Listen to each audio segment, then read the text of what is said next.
say something? I'm back. Before we get to it, make sure you like, comment, subscribe. Make sure you watch the full video. This is crazy, man. Yungeen Ace. Let's get right to this. Man, what's up, everybody? Welcome back to another episode of EOS. It's 1090 Jake, man. I'm rocking with y'all. Y'all rocking with me. And for this video, we're going to be speaking on the Yungeen Ace snitch allegations. Let's get right into it. August 23rd, 2023. A YouTube channel called Crime Circus dropped a bomb on Florida rapper Yungeen Ace after posting a 2-hour and 45-minute interrogation. But it wasn't the video itself that took off. It was Yungeen Ace's op, Julio reposting the video and accusing Ace of snitching that started the viral fire. Who were they? Jeremy. Jeremy? Yeah. Okay. They were fighting. Jeremy's fighting who? Now Jeremy's your boys, right? Nah. Your side? Nah. Who's on your side? Nah. The other boy. Who's the other boy? My brother. Who's your brother? Trevon? Yeah. Okay. So why did the guns get brought out? Why did all the shots fired? They started shooting. They started shooting? Yeah, the other boy started shooting. Well, DeAndre shot because that's very clearly gunshots coming from his hand. No, they didn't change it. DeAndre did. Now, Yungeen Ace can clearly be seen identifying Jeremy and his own brother Trevon as the two who were fighting in a video shown to him by a detective. He'd clarified Jeremy was not on his side, and when asked how guns got involved, Ace would say, They started shooting. They started shooting. Yeah, the other boy started shooting. On December 4th, 2016, the Clay County Sheriff's Office responded to a shooting at an apartment complex on Crossing Boulevard in Orange Park, Florida. The investigation revealed that an unknown suspect, or suspects, fired 18 times into an apartment building with several people inside. One of the .40 caliber bullets pushed through a wall, striking the headrest of a high chair where a 12-month-old baby sat, but the majority of the rounds were targeted at apartment 413. Investigators would interview the two residents, Jonathan Tortorella and his girlfriend Savannah Mazzarella. They stated they were contacted by an associate they knew as Unique, who said he was sending some friends over to buy marijuana. Jonathan and Savannah would then tell detectives a short time later 4 black males arrived at their apartment. Believing they were gonna get robbed, they shut the door and gunfire erupted. Through a window, they were able to see the suspects flee the scene in a dark-colored 4-door vehicle. Shell casings left at the scene were all .40 caliber, and forensic testing would show they were fired from 2 different weapons, while those same shell casings matched several different shootings in the Jacksonville area. Jonathan and Savannah would identify Unique as Unique Amison when shown a picture of his driver's license, and they both confirmed they sold marijuana to him several times in the past. 8 days after the shooting, detectives made contact with Unique, to which he was interviewed. Unique would state Kenyatta Bullard, who's also known as Ace, and a man only known to him as Boosie came to his house asking if he knew anyone that sold marijuana. Unique would call Jonathan off Ace's phone, telling him he's sending some friends over to buy. Unique would tell detectives Ace was driving his dark blue Mazda 4-door, while Boosie was in the front passenger and 2 unknown black males were in the back seat. Detectives would later determine the vehicle was registered to Ace's name. On December 21st, 17 days after the shooting, Savannah positively identified Ace by photo lineup, stating she saw him at the bottom of the stairs leading up to her apartment before shutting the door. Boosie would be identified by detectives during a separate shooting investigation involving Ace, and on May 24th, both Jonathan and Savannah would identify Boosie as DeAndre Thomas by photo lineup. He was said to have been standing at the door just before the shooting began. With Ace identified, this information would be used in a criminal affidavit for an arrest warrant, charging Ace with accessory after the fact, and on June 21st, 2017, that warrant was executed. Yungeen Ace's apartment would be raided by SWAT before he was placed in custody and transported to the robbery homicide unit for an interview. While inside of the interrogation room, the detective would ask Ace about the shooting on Crossing Boulevard, to which Ace denied knowing anything. The detective would state Yungeen told him everything, and he has 2 witnesses identifying Ace and DeAndre at the apartment. But Ace would continue to deny knowing what took place and being there.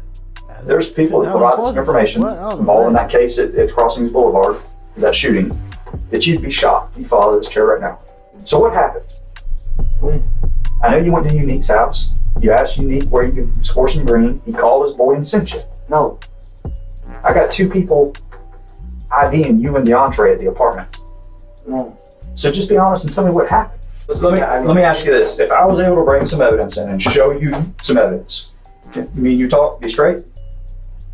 The detective would confront Ace with audio from an inmate during a wiretap who was able to record DeAndre Thomas, aka Boosie, allegedly confessing to the shooting. With 2 full CDs of Boosie's confessions, the detective told Ace they were able to charge Boosie with the shooting and place a hold on him, as he was already in jail in Jacksonville for breaking into a home, killing 18-year-old Zion Brown, and shooting his 16 and 6-year-old relatives. Further into the audio, Ace's name, Kenyatta, can be heard, implicating him in the crime. I got these just in case y'all was trying to do. Oh, you're not just in case y'all was gonna try something. You don't talk about me. Just said your name. He ain't say my name. Already having been told Boosie is going away for life, the detective would once again try to pry information from Ace, who still denied having any parts or knowledge in the shooting. So the detective would once again... Bro, should have been calling for a lawyer, dog. That's it. Well, I don't know how it is in Jacksonville, but LA, lawyer. They have to get you a lawyer, bro. Public defender and whatever. Lawyer. Run Ace through the overwhelming amount of evidence against him. No, everybody knows 2 people picked you out of a photo lineup that were in that apartment that night. Yungeen's given us statements that you were at his house, and he called John Tortorella, his weed dealer, and said he's sending his boys over to buy some weed. Okay? It's done. It's a wrap. This is what they call a nail in the coffin. Because this boy here is saying that you were one of the shooters. Tell me this. I don't never believe what I said. The detective had tried to contact Yungeen by calling the number from the robbery victim, but as Yungeen had admitted, he called the weed man from Ace's phone, so the detective would end up calling Ace. When Ace denied that was his number, the detective would bring up the name Sedarian. Sedarian Samuel, who's known by the name D and can be seen in the Young and Ace video Go to War, would also be interviewed by the detective regarding this case. The detective would tell Ace Sedarian admitted to sitting next to Ace in the car when the detective called Ace's phone.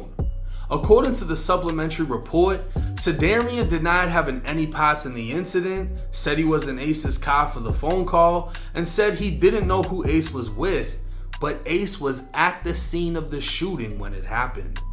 Later in the interview, the detective would be bold enough to flat out call Sedarian a snitch. DeAndre running his mouth on this tape. It is what it is. It's worth. This is what it's worth.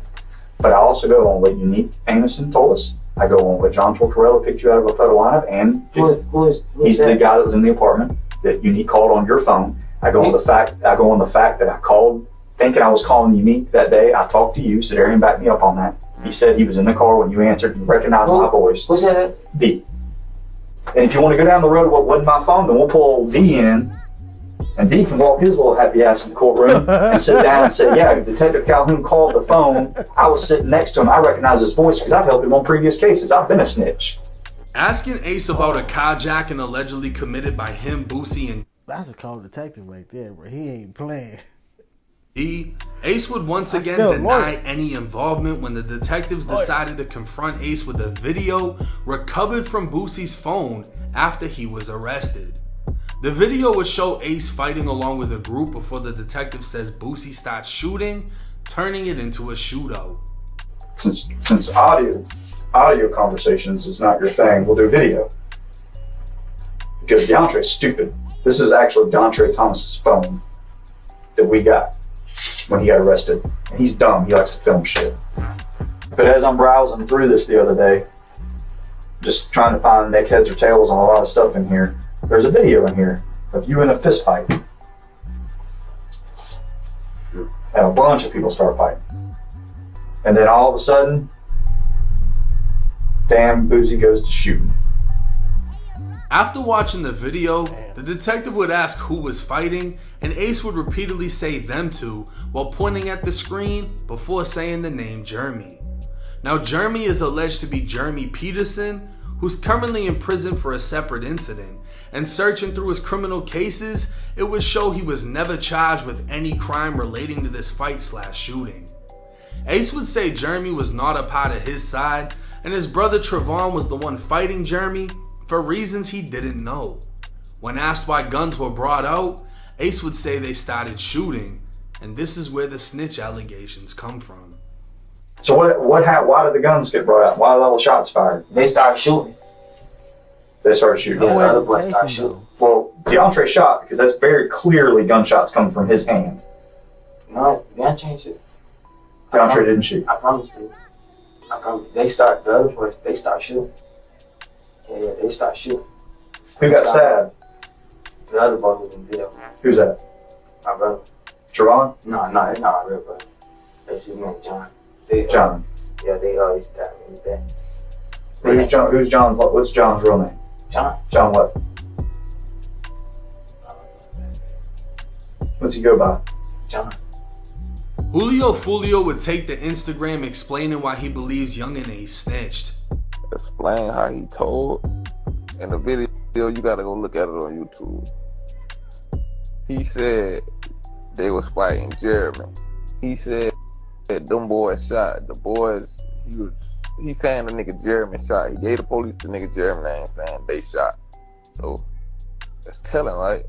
Is that telling? I'm just said they was fighting Jeremy. You said them boys were shooting. You said the other boys were shooting, meaning the people on your side weren't shooting. So that means the nigga Jeremy was shooting. That's what you basically saying to the police. Interrogation with the police and they ask you what happened. You say, oh, we was fighting Jeremy them. Police asked you, so where the guns came from? Who started shooting? You said them other boys started shooting, meaning Jeremy them. You told on Jeremy them. You said Jeremy them started shooting.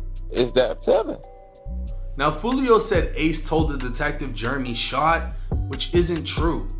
Ace told detectives Jeremy was the one seen on video fighting his brother Trevon. The detective would even say Boosie was the one who started firing, claiming he could see Boosie shooting on video. Ace would deny what the detective was saying about Boosie and say the other boys started shooting. If Jeremy and Trevon can be clearly seen on video fighting, it eliminates both of them as being shooters, so nothing Ace said directly affected Jeremy or implied Jeremy ever fired a gun. Without giving any description on who the other boys might have been, Ace's statement meant nothing to detectives other than Ace was trying to protect Boosie, who detectives believed was the actual shooter. Going back to the supplementary report, it would describe Ace's interview, and never once does it mention Ace giving any information other than denying he had anything to do with anything. While in comparison, Sedarian's whole fucking interview was about everyone else. With Yungeen Ace, he named the man who was seen on video fighting his brother and said the other boys were shooting without describing who they are or what they look like. There isn't even actual proof anyone from the other side shot at all, as the detective swears Boosie was the one that started firing, and it may have been Ace's boys that did all of the alleged shooting. And while Ace's boys have seemingly turned against him, Ace still held it down and didn't admit to anything. After the fight video, the detective would continue asking Ace about the original robbery/shooting for another hour as Ace continued to let the detective talk and tell Ace essentially whatever evidence he has against him. Ace would later plead guilty to accessory after the fact for his part in the attempted robbery/shooting, and Boosie would be sentenced to life in prison for murder, 2 counts of attempted murder, and other charges. While Boosie didn't actually snitch on Ace, he just ran his mouth while unknowingly being recorded. In this case alone, Yungeen Ace was snitched on by a total of 4 people: Unique, the 2 weed dealers, and his own boy D. Now first and foremost, I gotta say, out of every interrogation video I've ever seen, I think this is the first one where the person being interrogated left with more information than the police. Nobody can say that Ace was talking for 2 hours and 45 minutes. This fucking detective wouldn't shut the fuck up. Ace just sat there. When he read him his rights and said, "Would you wish to speak to me?" Ace didn't even say nothing. Dude just started talking and talking and talking. And his whole strategy was, I'm gonna show you everything I have against you. Then I'm gonna say, imagine what else I have, in the hopes that Ace would snitch. Instead, Ace just listened to everything being told to him. And I guess he played it smart. He didn't need no lawyer in that moment. That's why he didn't call for one. He went in there and gained information instead of calling for a lawyer that would have shut that thing down. That was a smart move, bruh. And didn't say anything. Now, a lot of people are confused about the fight video and what case Ace was actually there for. The fight video was just another example of Ace's friends being fucking retarded. The detective was like, look, your boy Boosie, he's so stupid. He recorded this whole fucking event, and I'm gonna show you this whole fucking event. The detective said he wasn't interested in it because it happened in Jacksonville, Duval County, versus this was actually in Clay County. So the detective wasn't even investigating this fight / shooting. He was just showing it to Ace. Now it's crazy that inside of a robbery / homicide unit, Ace dropped a name. That's fucking crazy. But do I think it's snitching? No, I'm not gonna stamp it as snitching. He said, yeah, that's Jeremy. He's fighting my brother. They're both right there on video. That's who you're looking at. When asked who was shooting, he said it was the other boys. He doesn't describe who they are. He doesn't say who they are. And if Jeremy and his brother are on fucking video throwing hands, obviously it wasn't neither one of them. So I feel like it was a blank general statement. Now the other boys were shooting. And he kept saying it because the detective was trying to accuse Ace's own homeboy for popping the shit off. Oh, Boosie was the one that started shooting. I can see Boosie shooting. Ace is like, nah, Boosie ain't shoot. Boosie ain't fire. So he's trying to, nah, my dog ain't do it. The other boys started shooting. But the detective doesn't even ask him who the other boys are because he's not even investigating that shit. He's just showing this, trying to overwhelm Ace and make Ace feel like we got mad dirt on you. Oh God. You need to give us something. Bruh. And if Ace was giving them shit, we would have heard it. But instead, for another hour, we heard the detective saying, you need to man up. You need to come clean. I like your music. You got the best songs in Jacksonville. Tell me something we don't know. And the whole fucking time, Ace isn't saying nothing. Now, I don't know why the fuck he didn't go for the let me get a lawyer in the very beginning, because we wouldn't even be having this conversation. The fact that he name dropped Jeremy, even though Jeremy didn't get arrested, didn't get in trouble, none of the people got in trouble because of anything Ace did. The fact that he name dropped him is crazy. Yeah. I don't think it's snitching. I don't think he snitched. I think he said too fucking much. And this is an example of why you should use the let me get a lawyer and not say nothing at the end of the day. But I will say, on his behalf, he was able to leave that room knowing that they're wiretapping his people in jail, recording them, knowing 4 people that snitched on him that he might not known about before, knowing D was cooperating in this case and in other fucking cases. Ace was able to sit there and learn a lot of shit that might have helped him out in certain situations. Oh God. At the end of the day, he said too much. Let me know y'all's thoughts and comments in the comment section. It's 1090. Yeah, he said too much, but that'd be the thing when take a 1 minute clip out of a 2-hour video and look how everybody tried to turn against Ace that fast. Crazy, man. Catch you on the next one.